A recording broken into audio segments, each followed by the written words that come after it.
Hello student, मैं Manish Malviya Anvira online school classes में आप सभी का स्वागत करता हूं।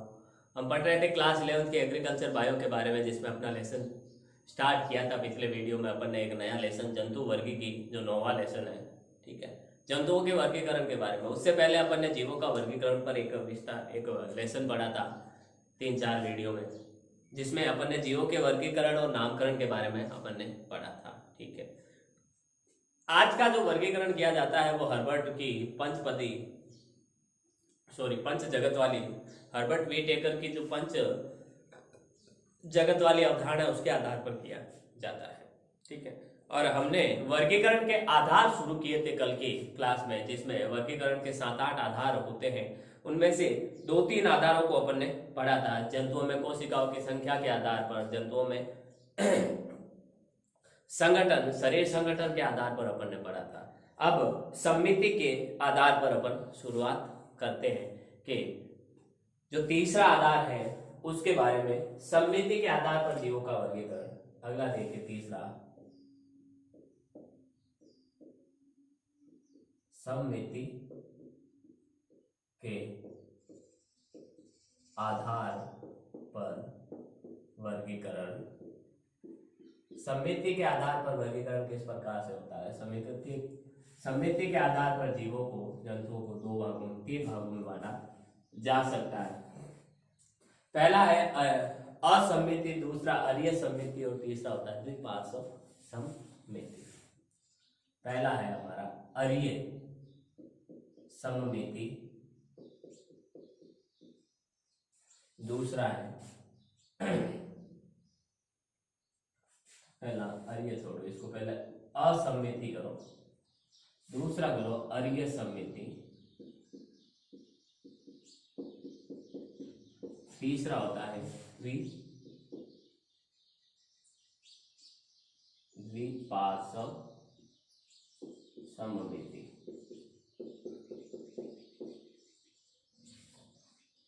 द्विपार्श्व सममिति। देखिए, असमिति क्या होता है? जंतु को किसी भी हिस्से, असमिति में अपन जंतु को किसी भी हिस्से से 2 भागों में या किसी भी तल से 2 भागों में बांटने पर कभी भी दोनों भाग एक समान नहीं होते हैं। एक समान आकृति के या एक समान आकार व आकृति के नहीं होंगे। ये समिति क्या कहलाती है? असमिति कहलाती है। जंतु शरीर को किसी भी हिस्से या तल से काटने पर से 2 भागों में बांटने पर दोनों भाग कभी भी एक समान आकृति व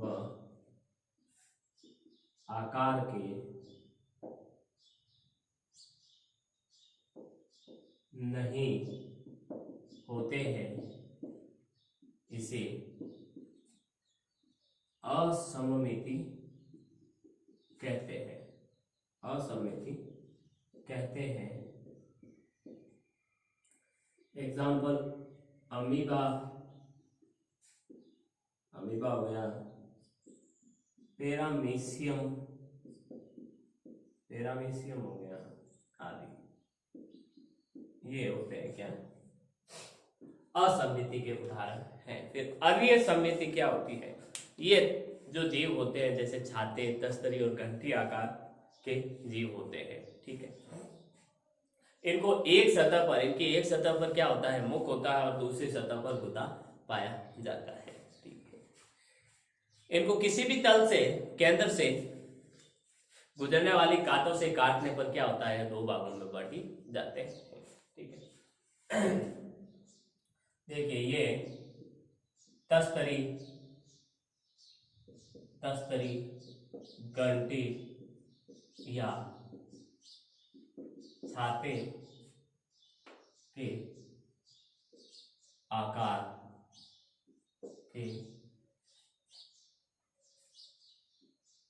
के होते हैं।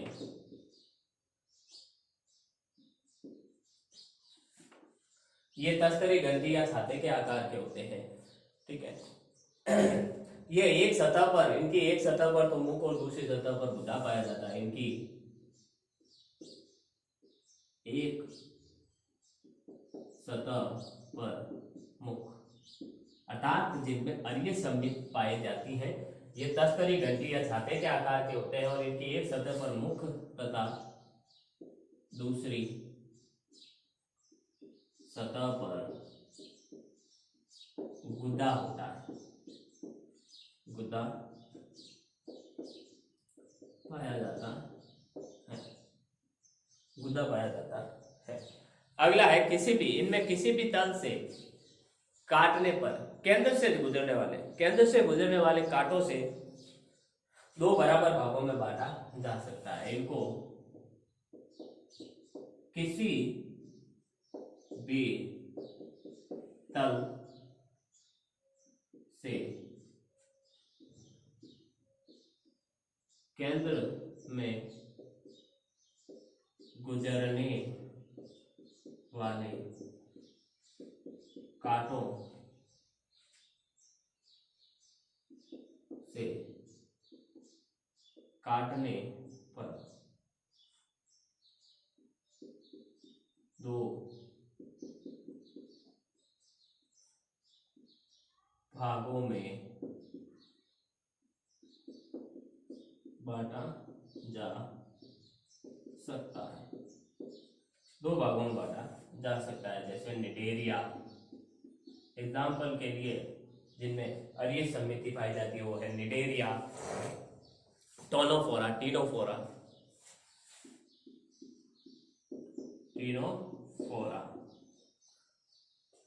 ये हो गई अरिय सममिति की बातें। अब करते हैं अपन द्विपार्श्व सममित की बातें।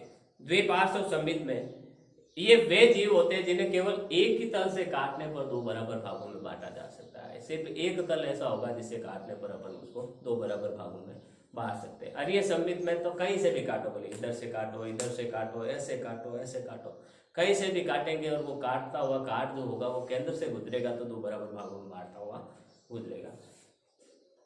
द्विपार्श्व सममित में क्या होता है, वे जीव जिन्हें केवल एक ही तल से, जिन्हें केवल क्या कर सकते हैं, एक ही तल से दो बराबर भागों में बांटा जा सकता है। वे जीव जिन्हें केवल एक ही तल से काटने पर दो बराबर भागों में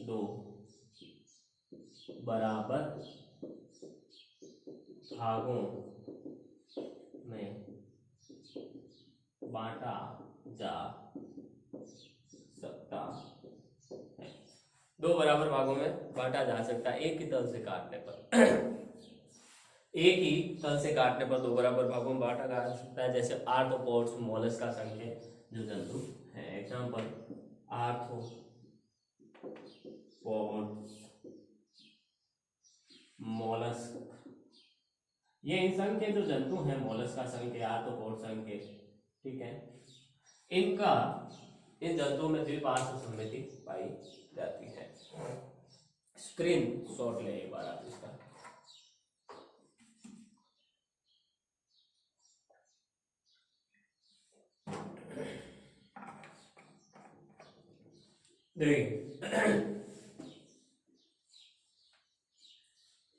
ये तो हो गया तीसरा हमारा सममिति के आधार पर जीवों का वर्गीकरण। अब अपन देखते हैं अगला आधार कौन सा है। अगला कौन सा आधार है जिसके आधार पर अपन क्या कर सकते हैं, जीवों का वर्गीकरण किया जाता। जनन स्तर के आधार पर, जनन स्तर के आधार पर चौथा है जनन स्तर के आधार पर जीवों का वर्गीकरण। अब जनन स्तर 3 होते हैं, तो बाह्य त्वचा, अंतर त्वचा और इन दोनों के बीच एक मेसोडर्म या मध्य जनन स्तर होता है। ठीक है। निषेचन के बाद निषेचन क्रिया होती है जिसमें नर युग्मक और मादा युग्मक आपस में संलयन करते हैं। से निषेचन के बाद क्या होता है, विदलन अर्थात विभाजन से गैस्ट्रुला और ब्लास्टुला बनता है, अर्थात 2 अवस्थाएं बनती हैं। पहले ब्लास्टुला बनता है, फिर गैस्ट्रुला बनता है। तो देखिए, निषेचन के बाद विदलन से ब्लास्टुला व फिर गैस्ट्रुला बनता है। निषेचन के बाद क्या होता है, विदलन से ब्लास्टुला, भ्रूण में जो विदलन होता है उससे ब्लास्टुला अवस्था और गैस्ट्रुला अवस्था बनती है। गैस्ट्रुला अवस्था बनने तक 3 जनन स्तरों का निर्माण होता है। 3 जनन स्तरों का निर्माण होता है गैस्ट्रुला अवस्था बनने तक। गैस्ट्रुला अवस्था बनने तक 3 जनन स्तरों का निर्माण होता है। पहला कौन सा है हमारा, बाह्य त्वचा, बाह्य जनन स्तर या बाह्य त्वचा। दूसरा होता है हमारा मध्य जनन स्तर और तीसरा होता है हमारा अंतस त्वचा। 3 जनन स्तर होते हैं। ठीक है। इन 3 जनन स्तरों की उपस्थिति के आधार पर क्या करते हैं, जनन स्तर के आधार पर, इनकी उपस्थिति के आधार पर जीवों को बांटा जाता है। पहला देखें, जनन स्तर के आधार पर 2 भागों में बांटा जाता है, तो द्विकोरकी और त्रिकोरकी। द्विकोरकी और एक है त्रिकोरकी। द्विकोरकी और त्रिकोरकी नाम से पता चलता है, जिसमें 2 जनन स्तर उपस्थित हो द्विकोरकी और जिसमें 3 जनन स्तर उपस्थित हो वो त्रिकोरकी। अब 2 जनन स्तर में द्विकोरकी जंतुओं में कौन से 2 जनन स्तर उपस्थित हो सकते हैं, तो 2 प्रकार के जनन स्तर उपस्थित हो सकते हैं, एक तो बाह्य त्वचा और एक अंतस त्वचा।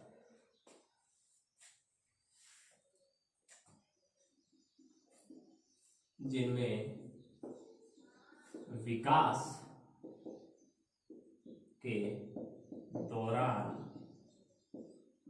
दौरान क्या होता है, 2 जनन स्तर कौन से, बाह्य त्वचा व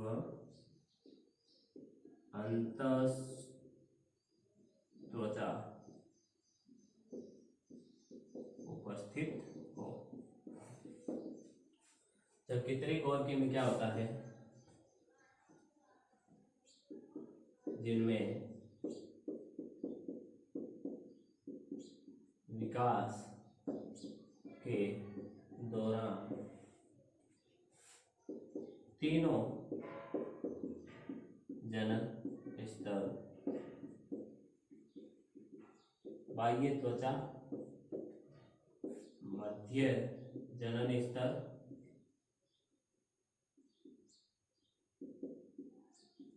व अंतस त्वचा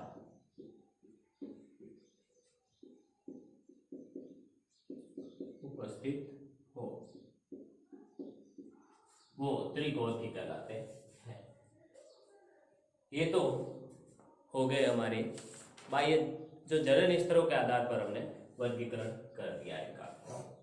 एक बात ध्यान देना, इनके जो नाम है बाह्य त्वचा, इसको अलग लिखना है, इसे बाह्य त्वचा, मध्य जनन स्तर और अंतः त्वचा, इनके नाम इंग्लिश में जरूर ध्यान रखना, क्योंकि हिंदी में नाम न देकर आपको इंग्लिश में नाम देकर पूछ लेते हैं कि बाह्य त्वचा की जगह आपको बोलते हैं एक्टोडर्म के बारे में क्या आप जानते हो, तो इनको बाह्य त्वचा को एक्टोडर्म कहते हैं, ठीक है। मध्य त्वचा को मेसोडर्म कहते हैं और अंतः त्वचा को एंडोडर्म कहते हैं, ठीक है। स्क्रीनशॉट ले आप इसका। उसके बाद अपन पढ़ते हैं पांचवा जो आधार है, देह गुहा के आधार पर क्या होता है वर्गीकरण, जीवों का वर्गीकरण कैसे होता है देह गुहा के आधार पर।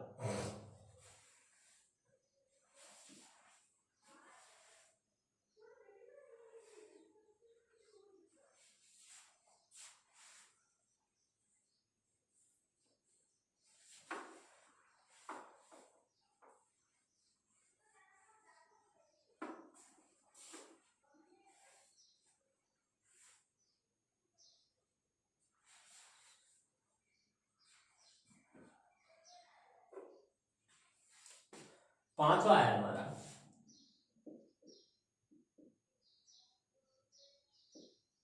देह गुहा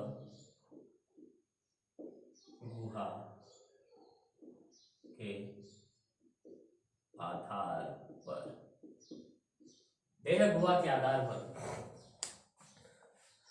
देह गुहा के आधार पर जीवों को किस प्रकार से बांटा गया है वो अपन पढ़ते हैं। पहले तो देह गुहा होती क्या है, जो देह की भित्ति होती है और आहार नाल होती है, इनके बीच की जो जगह होती है, ठीक है। मान लो एक जंतु है ये ऐसा, ठीक है, इसके बीच में ये आहार नाल है, ये मुंह है, ये गुद्दा है पीछे लास्ट में, ये बीच में आहार नाल है, ठीक है, जिसमें सभी चीजें पाई जा रही है, जिससे भोजन का आगे गति करता है। तो ये तो हो गई देह भित्ति बाहर वाली, और ये हो गई इसकी पूरी आहार नाल। ये आहार नाल और देह भित्ति की जो बीच की जगह होती है इसे देह गुहा कहते हैं। इसे क्या कहते हैं, देह गुहा कहते हैं। और इसमें क्या होता है, द्रव भरा होता है, ठीक है। तो देह गुहा, देह भित्ति व आहार नाल के बीच स्थित होती है, जिसमें द्रव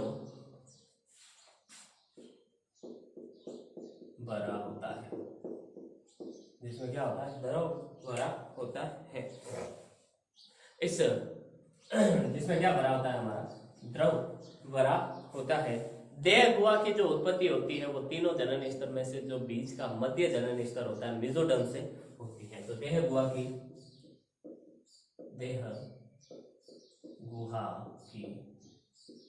उत्पत्ति, देह गुहा की उत्पत्ति मध्य जनन स्तर या मेसोडर्म से होती है। किससे होती है, मेसोडर्म से होती है। फिर इस आधार पर देह गुहा के आधार पर 3 भागों में बांटा जा सकता है जीवों को, 3 प्रकार से वर्गीकृत किया जा सकता है। तो अगुहिक, कूट गुहिक और देह गुहिक।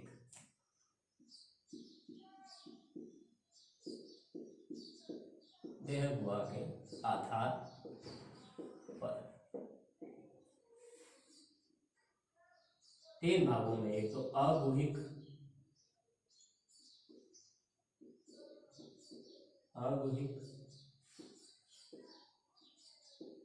कूटगुहिक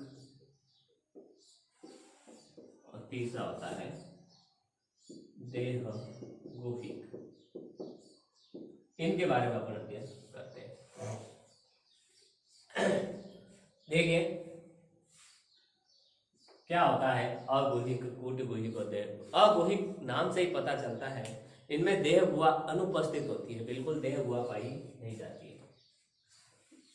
इनमें देह गुहा अनुपस्थित होती नहीं है, पाई नहीं जाती। एग्जाम्पल जैसे टीनिया, टीनिया सोलेनम, ये कुछ जीवों के नाम है। टीनिया, फेजियोला, फेजियोला, ठीक है। और कोट गुहिका, कोट गुहिका क्या होती है, इसमें कूट गुहिका पाई जाती है।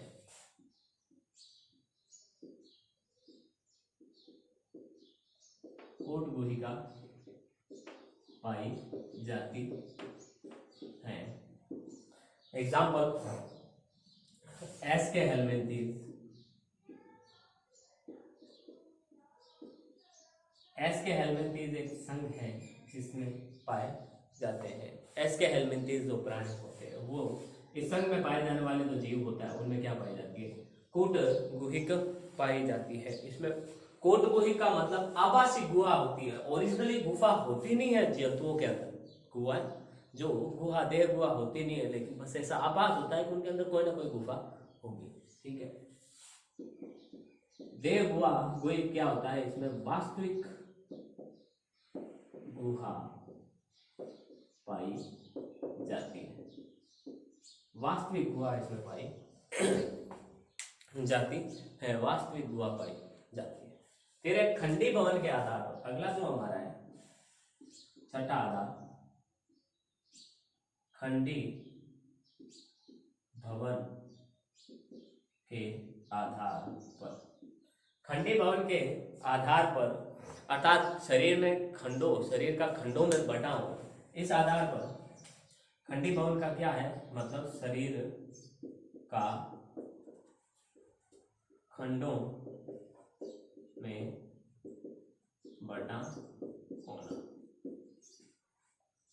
शरीर का खंडों में बटा होना, इस आधार पर जीवों का वर्गीकरण कैसे होता है देखिए, ठीक है। अब सतही खंडी भवन और एक, इनको दो भागों में बांटा गया है इस आधार पर, एक तो सतही खंडी भवन और एक वास्तविक खंडी भवन, ठीक है।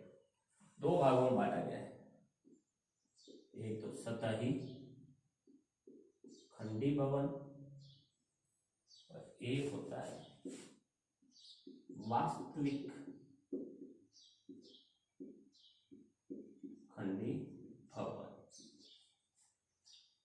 सतही खंडी भवन और वास्तविक खंडी भवन, देखिए ध्यान दीजिए इस चीज का। सतही खंडी भवन और वास्तविक खंडी भवन क्या होता है। सतही खंडी भवन का मतलब सिर्फ सतह पर हमें ऐसा लगता है, जीव को देखकर लगता है कि इसमें क्या है, खंड है, लेकिन वास्तविक खंड नहीं होते, सिर्फ सतह पर ही होते, अंदर तक नहीं होते हैं। जंतु केवल बाहर से खंडित दिखता है, अंदर से विभक्त नहीं होता है, ठीक है। इसमें क्या होता है, जंतु केवल बाहर से खंडित, बाहर से खंडित दिखता है, लेकिन अंदर से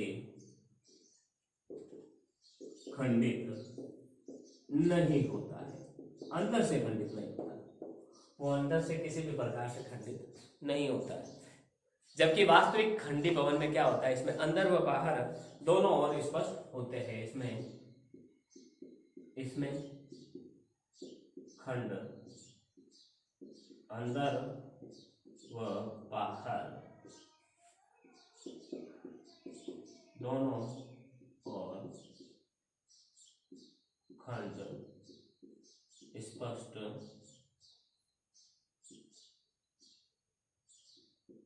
स्पष्ट दिखाई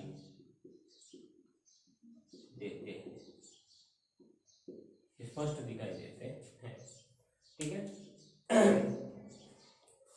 फिर आगे है भ्रूणीय मुख और गुदा की उत्पत्ति के आधार पर किस प्रकार से जीवों को वर्गीकृत किया जाता है, वो पढ़ेंगे अपन। स्क्रीनशॉट ले पहले आप इसका।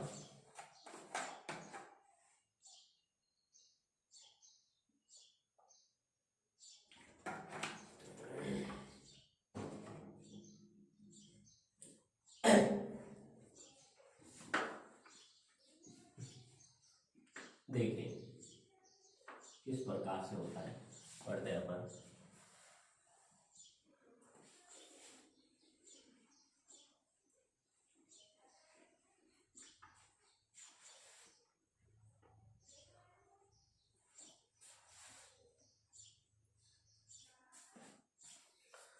भ्रूणीय मुख एवं गुदा की उत्पत्ति के आधार पर, सातवां है हमारा।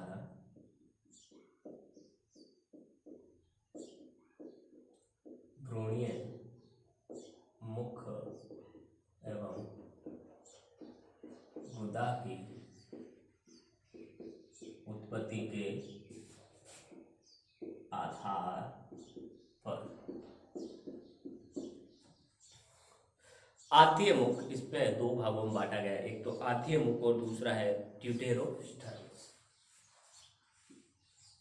दो भागों में बांटा गया है, एक तो आद्य मुख और एक होता है ड्यूटेरोसम्स।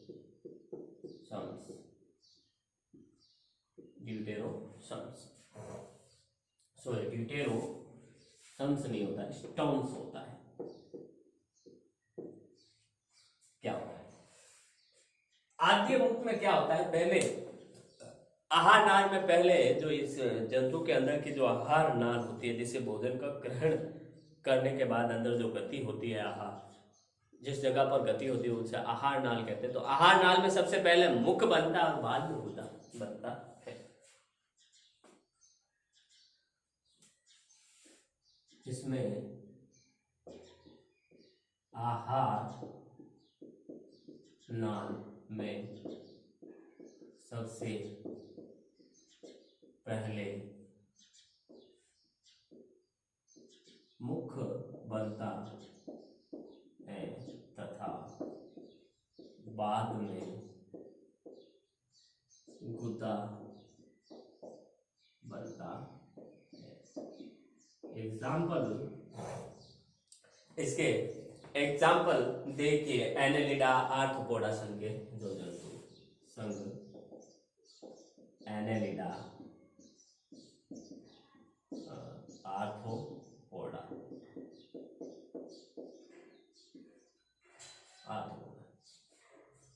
अगला है हमारा ड्यूटेरोसम। इसका जस्ट उल्टा होगा, इसमें पहले मुख बनता है, उसको बाद में गुदा बनती है। इसमें पहले गुदा बनेगा और बाद में क्या बनती है, गुदा द्वार पहले बनता है और बाद में मुख बनता है। इसमें गुदा द्वार पहले बनता है तथा बाद में मुख बनता है, बाद में मुख बनता है, बाद में मुख विकसित होता है या बनता है। एग्जाम्पल देखिए, इकाई नोडर्मेटा व सभी जो कॉर्डेट होते हैं। एग्जाम्पल में देखिए, जो इकाई नोडर्मेटा व सभी जो कॉर्डेट होते हैं, सभी जो कॉर्डेट जंतु होते हैं जिनमें नोटोकॉर्ड पाई जाती है, अर्थात पृष्ठ रज्जु पाई जाती है, जिसका वर्गीकरण अपन आगे पढ़ रहे हैं। ठीक है, तो ये तो हो गया किसके आधार पर, भ्रूणीय मुख व गुदा की उत्पत्ति के आधार पर। आखिरी जो वर्गीकरण का आधार है हम पढ़ने जा रहे हैं वो है हमारा पृष्ठ रज्जु की, पृष्ठ रज्जु के आधार पर। पृष्ठ रज्जु की उत्पत्ति रज्जु मेसोडर्म से उत्पत्ति होती है। पृष्ठ रज्जु की उत्पत्ति किससे होती है? मेसोडर्म से। ये ध्यान रखने वाली बात। एक मेसोडर्म से उत्पत्ति अपन और पढ़ी थी किसकी? देहकुआ के उत्पत्ति किससे होती है? मेसोडर्म से। तो पृष्ठ रज्जु की उत्पत्ति मेसोडर्मिया, जिसे अपन कहते हैं मध्य जननी स्तर, मेसोडर्म से होती हैं। इस आधार पर दो भागों में बांटा गया है, एक तो नॉन कोऑर्डिनेट और कोऑर्डिनेट। इस आधार पर पृष्ठ रज्जु के आधार पर जंतुओं को दो भागों में बांटा गया है, एक तो नॉन कोऑर्डिनेट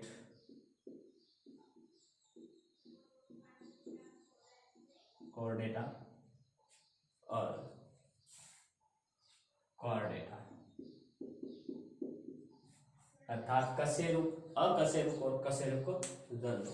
इसमें तो पृष्ठ रज्जु उपस्थित होती है, नॉन से नहीं। इसमें पृष्ठ रज्जु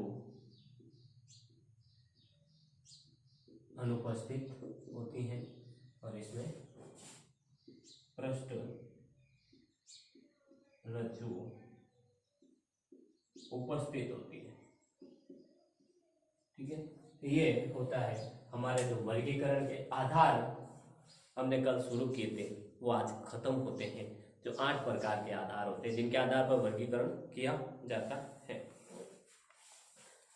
आगे देखिए, इसके बाद अपन पढ़ते हैं हमारे अगला जंतु जगत के बारे में। जंतु जगत के बारे में कुछ चर्चा करेंगे। तो देखिए, हमने अभी तक आधार के बारे में पढ़ा है कि किस आधार पर वर्गीकरण किया जाता है। तो जंतु की संख्या के आधार पर, जीवों की संख्या के आधार पर, शरीर संगठन के आधार पर पढ़ा।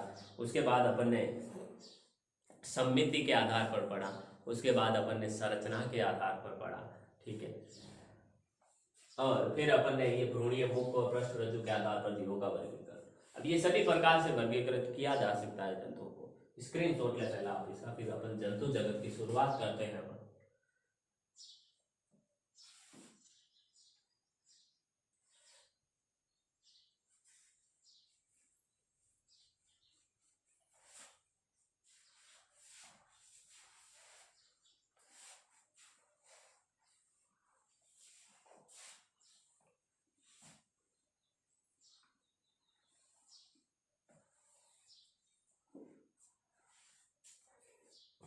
जंतु जगत।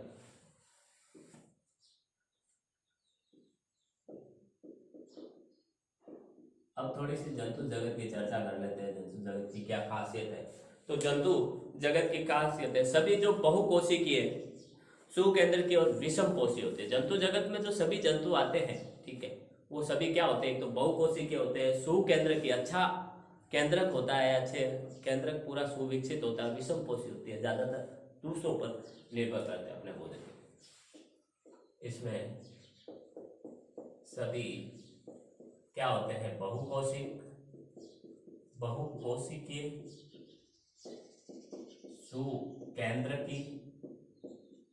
सुकेंद्रकीय व विषमपोषी होते हैं। ज्यादातर कैसे होते हैं?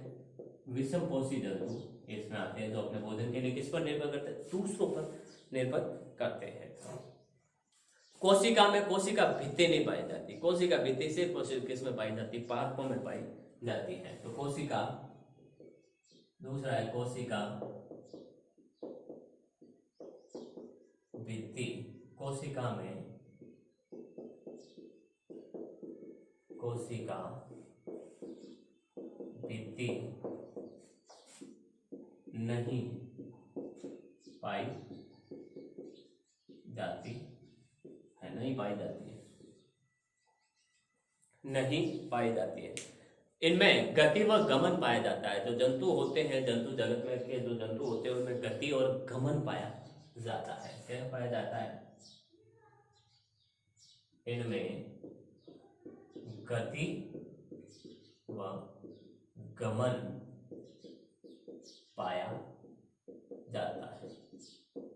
अर्थात जो जंतु जगत के सदस्य होते हैं, सभी जंतु होते हैं, वो एक स्थान से कहाँ दूसरे स्थान पर गति कर सकते हैं, एक स्थान से दूसरे स्थान तक गति करते हैं और खुद चलकर जाते हैं, किसी की सहायता से नहीं जाते हैं। ठीक है, खुद चलकर जाते हैं।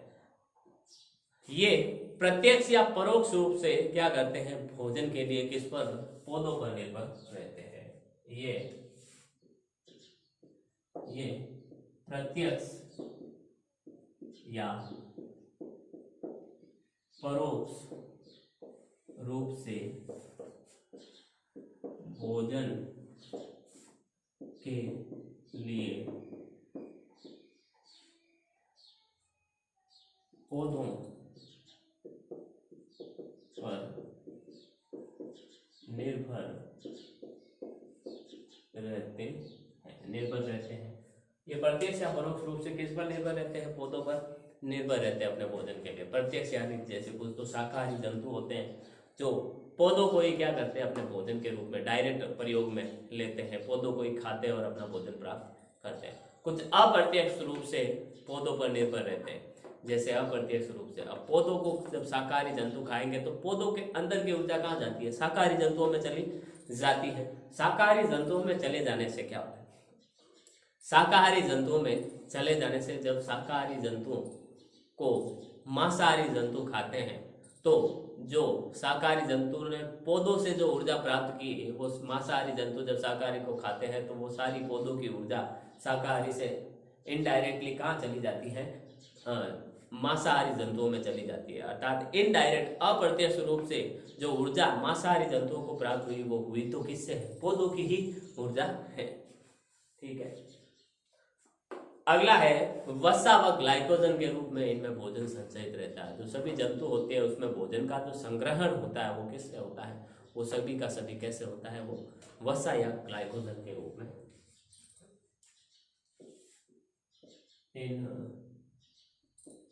इनमें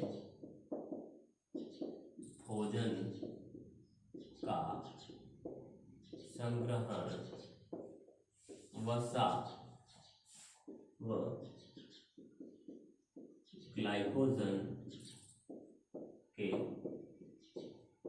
रूप में होता है। वसा व ग्लाइकोजन के रूप में होते हैं। भोजन का संग्रहण कैसे होता है, वसा व ग्लाइकोजन के रूप में होता है।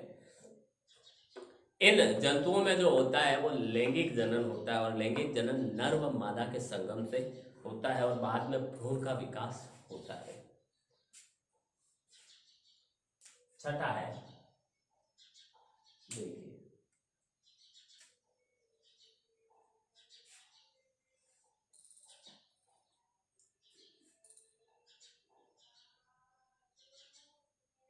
देखिए छठा, इनमें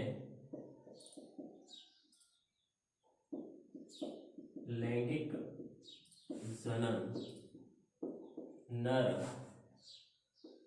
व मादा के संगम से होता है तथा इसमें लैंगिक जनन नर व मादा के संगम से होता है तथा बाद में भ्रूण का विकास होता है। बाद में धीरे धीरे क्या होता है, भ्रूण का विकास होता जाता है। ये जंतु जगत की कुछ खासियत मेन बातें हैं जो अपन ने पढ़ी है। स्क्रीनशॉट ले पहले आप इसका।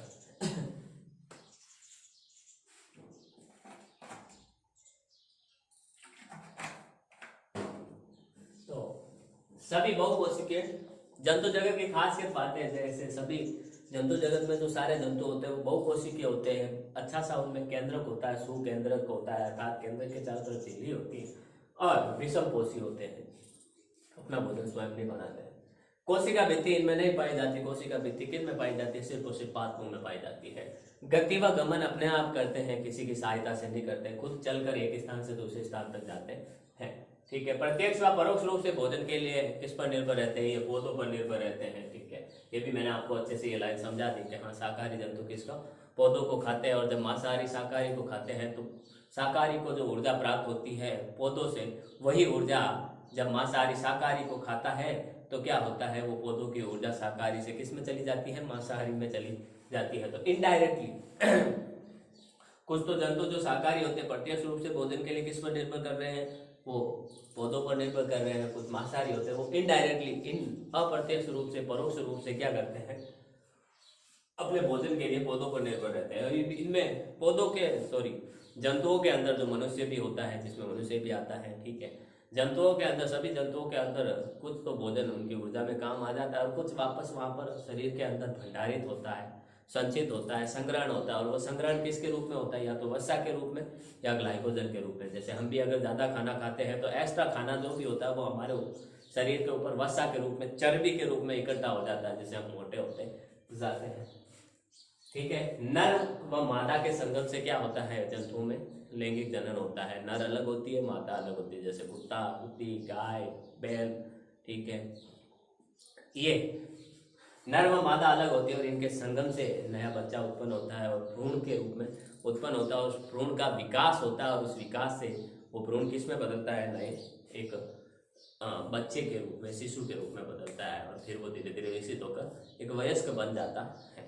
ये हमने आज पढ़ा है अच्छे से।